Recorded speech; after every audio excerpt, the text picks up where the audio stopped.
হচ্ছে ওনারা হচ্ছে মাত্র 29 জন লাশ পাইছে, কিন্তু আসলে এটা না, নিহত অনেক হয়েছে। আমাদের দাবি 100-র উপরে। আমাদের দাবি হচ্ছে আমরা লাশ চাই, সঠিক বিচার চাই। আমাদের শিক্ষার্থীর গায়ে হাত তোলা হয়েছে, স্কাউট অনেকদেরকে অ্যারেস্ট করা হয়েছে, তারপর ছাড়াও দেওয়া হয়েছে, টিচারদের গায়ে হাত তোলা হয়েছে। ক্যাম্পাসে কেন পুলিশ আসবে? যেখানে আমরা শিক্ষার জন্য আসি ওইখানে কেন পুলিশরা অস্ত্র নিয়ে আমাদের উপরে হামলা করবে, শিক্ষার্থীর উপরে হামলা করবে কেন? এটা জবাব চাই আমরা। এই ধরনের এরিয়াতে কেন এগুলো প্রশিক্ষণ দেওয়া হয়? কোন দেশে বসবাস করছি আমি? কালকে কার ব্লেম দিব আমি বুঝতে পারতেছিলাম না।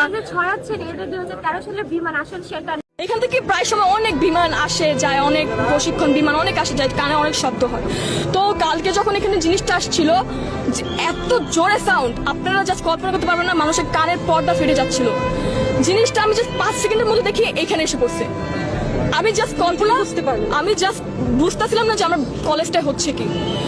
হঠাৎ করে দেখি বাচ্চাদের কলেজটা ফেটে, আগুন ফেটে এই উপরে উঠে আসছে।